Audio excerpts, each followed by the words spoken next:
Om Jnanatimirandasya Gyananjanan Shalakaya Chakshurunmilitam Yena Tasmai Shri Gurave Namaha. Gurave Gaurachandraya Radhikaya Stadalaye Krishnaya Krishna Bhaktaya Tadbhaktaya Namo Namaha. Narayanam Gurum Vande Sharanyam Bhakta Bandhavam Gauramanubhishtam Purnam Dasyam Pradayakam Rupanugacharya Varyam Urupamanjari Preshtakam Patita Pavana Bandhavam Yugacharya Narayanam Vanchakalpatarubhyascha Kripa Sindhubhya Evacha Patitanam Pavanebhyo Vaishnavebhyo Namo Namaha. Namo Mahavadanyaya Krishna Prema Pradayate Krishnaya Krishna Chaitanya Namde Gaura Tuise Namaha. Shama Sundara Shikanda Shekhara Smiraha Murali Manohara Radhikara Sikamam Kriparide Swapriya Charana Kinkarim Kuru Tapta Kanchana Gourangi Radhe Vrindavaneshwari Vrishabhanu Sute Devi Pranamami Hari Priye Vrindai Tulasi Devi Ai Priyai Keshava Sacham Krishna Bhakti Prade Devi Satyavatyai Namo Namaha. Shri Krishna Chaitanya Prabhu Nityananda Shri Advaita Gadadhara Shri Vasadi Gaura Bhakta Vrinda Hare Krishna Krishna Krishna Hare Hare Hare Ramu Ramo Ramo Hare Hare. Então, primeiramente, eu gostaria de dar início oferecendo as minhas mais humildes e respeitosas reverências à poeira dos pés de lótus de Paramaradatama Shri Guru Pada Padma Nityalila Pravishta Om Vishnupada Paramahamsa Paribraja Kacharya Astotara Sata Srimada Shila Bhaktivedanta Narayana Goswami Maharaj Shila Gurudeva. E também a todos os Shri Upado Gauriya Guru Varga, todos os Tridandis Sannyasis, Brahmacharis, Vaishnavas, Vaishnavis. E a todos aqui hoje reunidos as minhas mais respeitosas reverências. Então, pela misericórdia sem causa de Srila Gurudeva, de todos os nossos mestres do passado, presente e do futuro, nós podemos nos reunir aqui hoje mais uma vez para dar sequência à leitura do Jaiva Dharma, capítulo 11. Capítulo 11 trata-se de Nitya Dharma e idolatria. Então, as margens ocidentais do rio Bhagirathi, em Koladvipa, distrito de Navadvipa, havia uma vila muito famosa chamada Kulia Paharpura. Na época de Chaitanya Mahaprabhu, um Vaishnava muito influente e respeitado, chamado de Srimadhava Dasa Chattopadhyaya, também conhecido como Chakouri Chattopadhyaya, vivia nessa vila. Chakouri Chattopadhyaya tinha um filho chamado Srila Vanshivadhanandana Thakur. Pela misericórdia de Chaitanya Mahaprabhu, Sri Vanshivadhanandana tinha um grande poder e autoridade. Todos o chamavam como Vanshivadhananda Prabhu, porque eles o consideravam como uma encarnação da flauta de Krishna. E ele ficou conhecido como sendo alguém que recebeu uma misericórdia especial de Vishnu Priya, a esposa de Chaitanya Mahaprabhu. Após o desaparecimento de Sri Priyaji, no caso Vishnu Priyaji, Vanshi Prabhu se transferiu a deidade que ela adorava, de Mahaprabhu, de Sridham Mayapur para Kulia Paharpura. E assim os seus descendentes mantiveram o serviço a essa deidade durante algum tempo.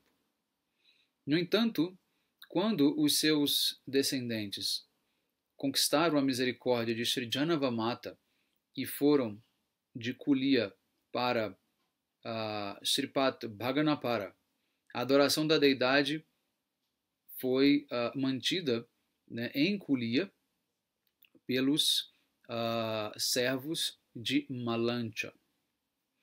Bom, Kuliagram é um outro nome, né, para Kulia Paharpur, ou seja, a vila de Kulia está situada no lado oposto do rio Ganges, da Pratin Navadvipa, ou a Navadvipa antiga. Naquela época, incluíam-se muitas pequenas construções, né, ou povoados, dentre eles Chinaranga, né, e outros também muito famosos. Certa vez um devoto mercador em Chinadanga organizou um grande festival espiritual no templo de Kulia Paharpur e convidou muitos brahmanas panditas, né, e todos os Vaishnavas dentro dos 32 metros quadrados, né, de Navadvipa. Não 32 metros, 32 milhas, né, quadradas da área de Navadvipa. No dia do festival, os Vaishnavas eles foram para todas as direções. Shri Ananta Das vieram, né, de todas as direções, né? Shri Ananta Das veio de Shri Nisringhapali, onde tem o templo de Nisringhadeva. Gorachand Das Babaji veio de Shri Mayapur. Shri Narayana Das Babaji veio de Shri Bilvala Pushkarini. O famoso Narahari Das veio de Shri Modadruma. Shri Paramahansa Babaji e Shri Vaishnava Das vieram de Godruma. E Shri Satyanandana Das veio de Shri Samudragar. A testa dos Vaishnavas estavam decoradas com uma tilaka vertical, chamada de Urdhva Pundra, indicando que seus corpos eram templos do Shri Hari. Em seus pescoços haviam tulasi malas, colares de tulas, e seus membros eram esplêndidos, né? E estavam estampados com os nomes de Sri Gaura Nityananda, ou seja, eles faziam como se fossem carimbos, né, com o nome escrito, colocava Gopichanda nele e depois marcava o corpo com os nomes, né, do Senhor, como também uma forma de sadhana também, né? Isso está descrito dentro de uma das 64 diferentes processos de Bhakti, né? E alguns seguravam as suas japamalas, né? E outros faziam Sankirtana muito alto do Mahamantra Hare Krishna, Krishna Krishna, Hare Hare, Hare Rama, Rama Rama, Hare Hare. E eram acompanhados por mridangas e kartalas. Alguns dançavam continuamente enquanto caminhavam, enquanto cantavam.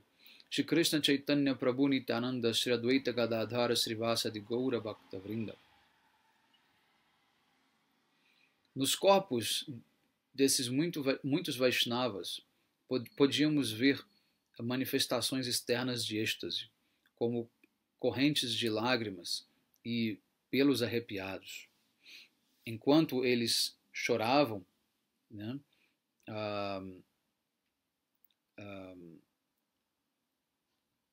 eles também gritavam e chamavam por Gaura Kishora, bem alto. Quando você me dará a visão do seu passatempo eterno em Navadvipa? Então havia muitos grupos de Vaishnavas que cantavam Srinama e eram acompanhados de mridanga e outros instrumentos enquanto eles caminhavam. As mulheres de Kulia, que também eram devotas de Sri Gauranga, ficaram surpresas ao ver essas emoções espirituais e elogiaram a boa fortuna espiritual dos Vaishnavas. Procedendo desta maneira, então, os Vaishnavas chegaram até o Natya Mandir, ou seja, o local de dança, o salão de dança, né, que fica exatamente adjacente ao altar das deidades. Foi ali que Chaitanya Mahaprabhu costumava dançar e fazer o Sankirtan. Então, esse comerciante estava bancando esse grande festival, então recebeu a todos. Como um símbolo de submissão, ele vestia um pano ao redor do seu pescoço. E ele então caiu aos pés dos Vaishnavas, expressando um sentimento de grande humildade. Quando todos os Vaishnavas estavam sentados no Natya Mandira, os servos do templo trouxeram prashadam, guirlandas de prashadam, e colocaram-nas ao redor dos pescoços dos Vaishnavas. Versos poéticos do Sri Chaitanya Mangala foram então melodiosamente cantados, e ao ouvir aquela lila nectária de Chaitanya Deva, esses Vaishnavas começaram a manifestar diferentes tipos de Sattvika Bhavas. Enquanto eles estavam absortos em Premananda, o porteiro, né, entrou e se dirigiu às autoridades do templo. Ele disse: o mullah, chefe, né, de Satsaika Paragana, está sentado do lado de fora da assembleia com os seus associados e seguidores, ou seja, a autoridade muçulmana, né? E então ele está pedindo permissão para ter uma discussão com os Vaishnavas Panditas presentes. As autoridades do templo então informaram aos Panditas Babajis que o mullah havia chegado e desejava falar com eles. Assim que os Vaishnavas receberam essa notícia, devido a um bloqueio naquele fluxo transcendental de raça, o humor daquela assembleia ruiu, né, com a frustração. Ou seja, foi um balde de água fria, né, para eles. Então, Krishnadas Babaji Mahashoy, de Sri Madhya Dwipa, perguntou às autoridades do templo qual é a intenção do mullah. Então, sabendo da intenção do mullah, ele respondeu: o mullah ele deseja conversar sobre assuntos espirituais com os Vaishnava Panditas. E ele acrescentou que o mullah ele era o melhor dentre todos os muçulmanos eruditos, né, e muito respeitado pelo imperador de Delhi. Na época devia ser o Akbar. Embora todos, embora sempre devotado para a promoção da sua própria religião, ele não era nem um pouco contrário, né, ou beligerante em relação a outras religiões, né? As autoridades do templo então humildemente pediram que um ou dois Vaishnavas Panditas pudessem vir, né, e ter uma discussão sobre o Shastra com o mullah, né, e para que assim pudesse ser demonstrada a proeminência do Vaishnava Dharma sagrado naquela época. Então alguns dos Vaishnavas se sentiram inspirados a falar com o mullah, vendo uma oportunidade para aprofundar, para promover então o Vaishnava Dharma. Ao final, eles decidiram que, dentre eles, Gorachanda Das, Pandita Babaji de Sri Mayapur, Vaishnava Das Pandita Babaji de Godruma, Prema Das Babaji de Janunagar e Kali Pavana Das Babaji de Champahata deveriam então discursar com o mullah. Todos os outros Vaishnavas poderiam ser, vamos dizer, testemunhas daquela discussão, né, quando a recitação do Sri Chaitanya Mangala estivesse completada, né, ou seja, eles poderiam participar da reunião, ouvir a conversa depois que tivesse terminado então a leitura do Chaitanya Mangala.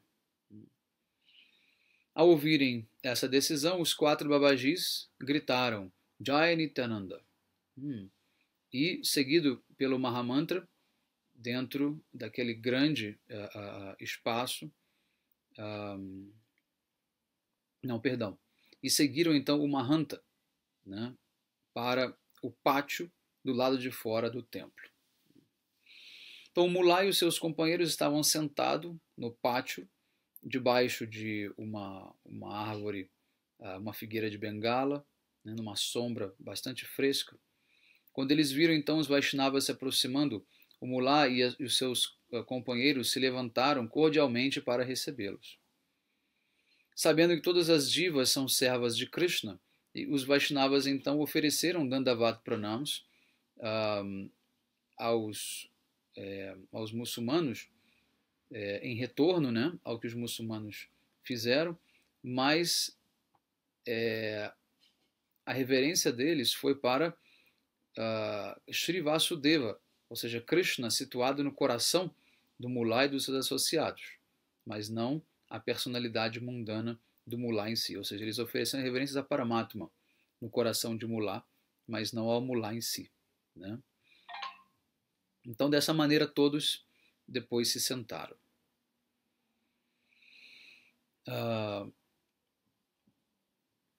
De um lado, haviam 50 muçulmanos bem vestidos, né, com suas barbas brancas, com suas roupas, né, majestosas, decorados, enfim, né?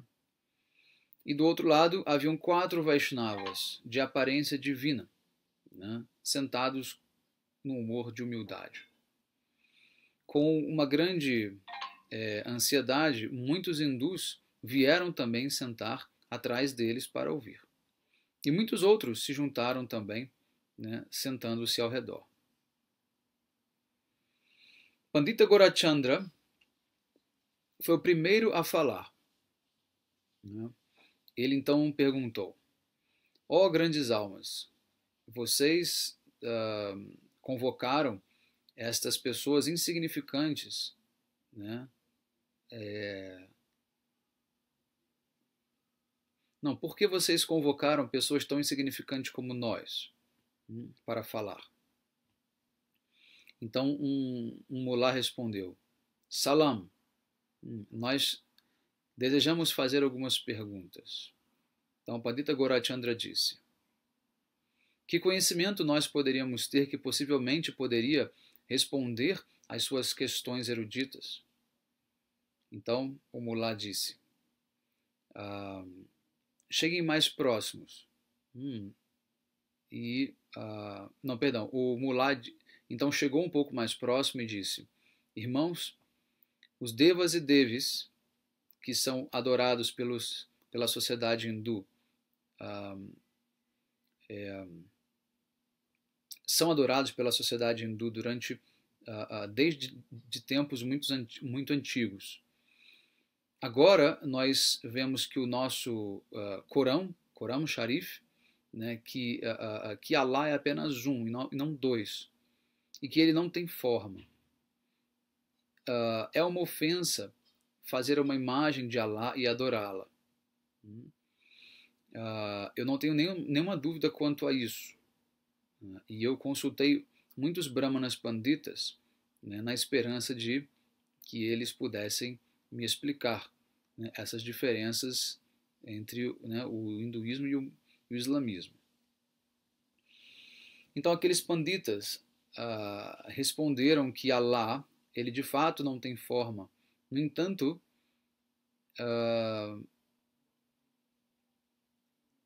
ninguém pode conceber, né, aquilo que não possui forma. Ninguém pode se relacionar com aquilo que não possui forma.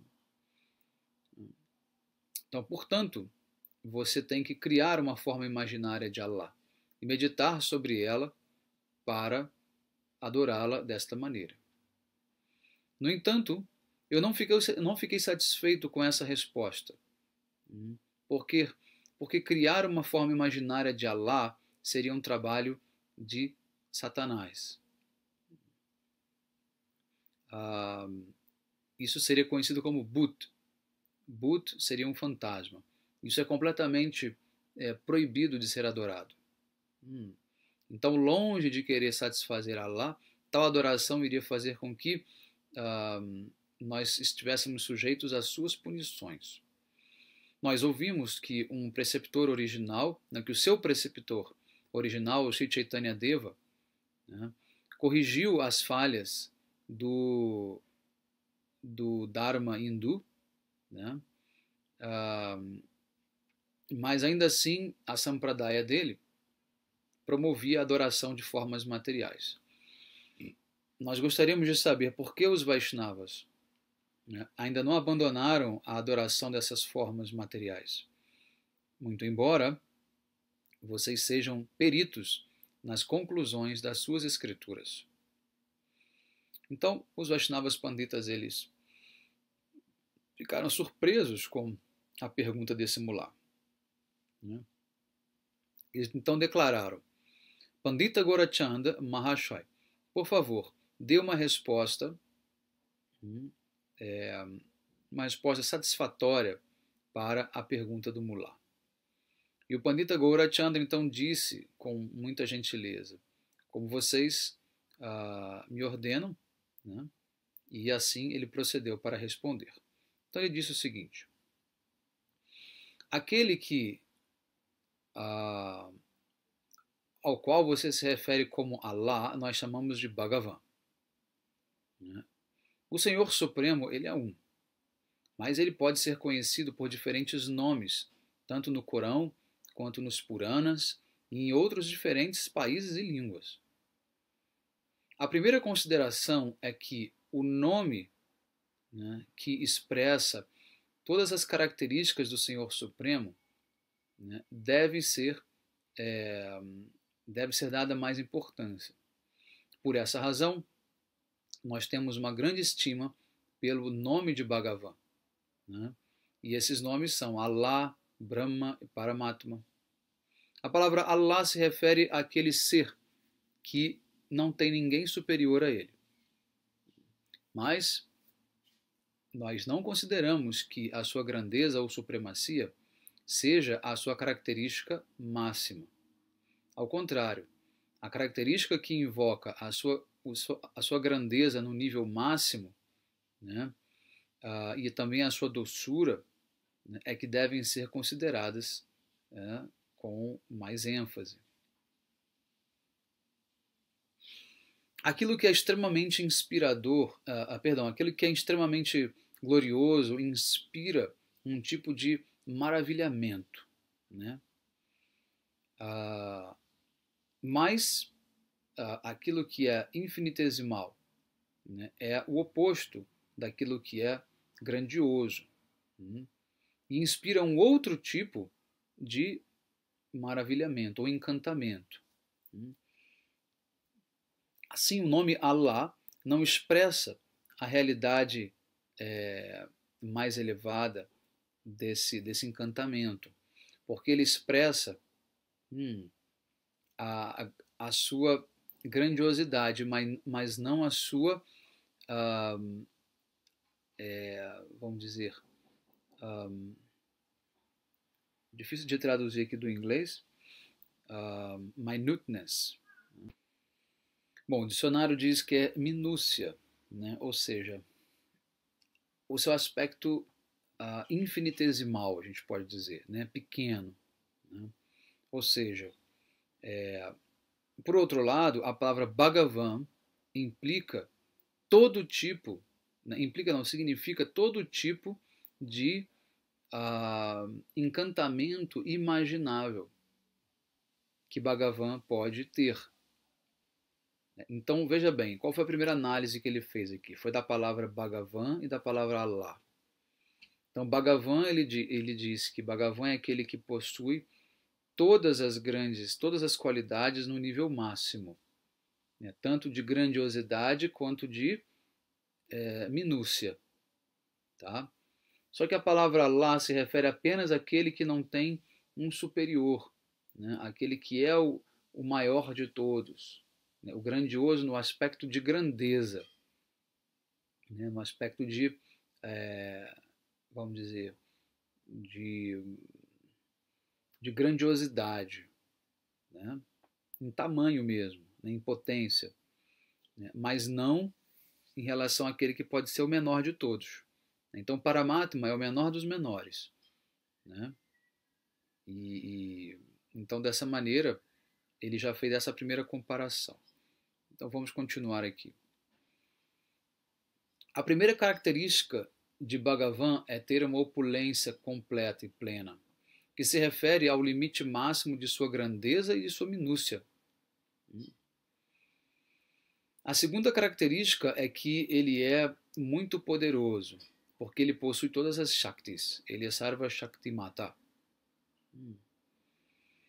Aquilo que está além da compreensão do intelecto humano é governado por Ishvara Achintya Shakti, ou seja, a potência inconcebível de Ishvara, através da qual ele possui uma forma simultânea e também uma não forma. Ele possui simultaneamente forma e não forma. Se nós pensarmos que Ishvara não pode ter uma forma, nós rejeitamos a sua Achintya Shakti, a sua potência inconcebível, através da qual o Bhagavan manifesta a sua forma eterna e os seus passatempos eternos diante dos seus devotos. Allah, Brahma ou Paramatma são Nirakara, sem forma. Significa que eles não têm uma forma especial com características encantadoras. A terceira característica de Bhagavan é que ele está sempre e que ele é sempre Mangalamoy, ou seja, auspicioso, e também Jashapurna, famoso. Portanto, seus passatempos são cheios de néctar. Sua quarta característica, então, é que ele possui toda a beleza, Saundarya. E todas as entidades vivas que são dotadas de visão transcendental o veem como sendo a pessoa mais bela. A quinta característica é que ele tem um conhecimento ilimitado, Ashesha Jnana. Isso significa que ele é puro, completo, onisciente, transcendental ao mundo material. Sua forma é a corporificação da consciência e está para além dos elementos materiais. A sexta característica é que, mesmo ele sendo o controlador máximo das divas, ele também é desapegado e independente.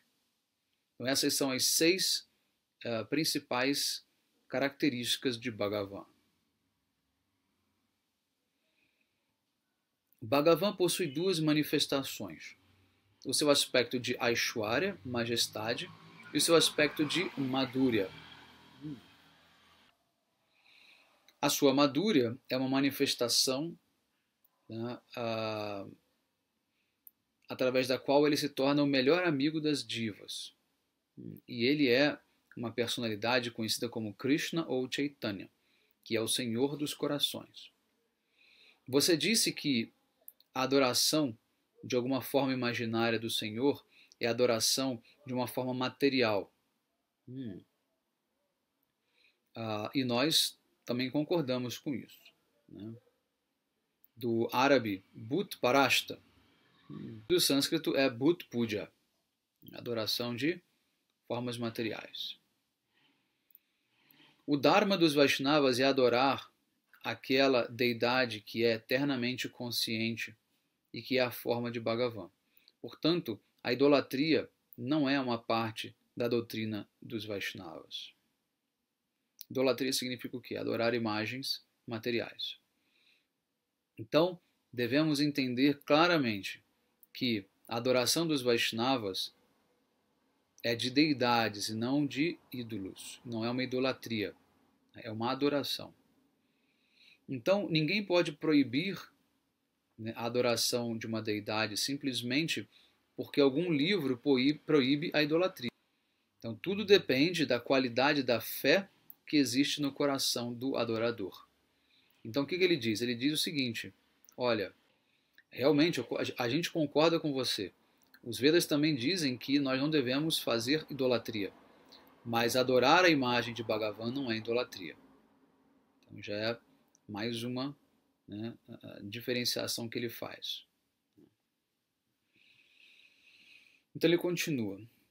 Tudo depende, então, da fé que existe no coração daquele adorador.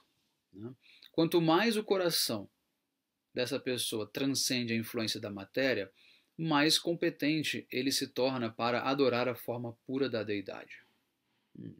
Você é um Mullah Sahib, você é um chefe dos muçulmanos eruditos, né?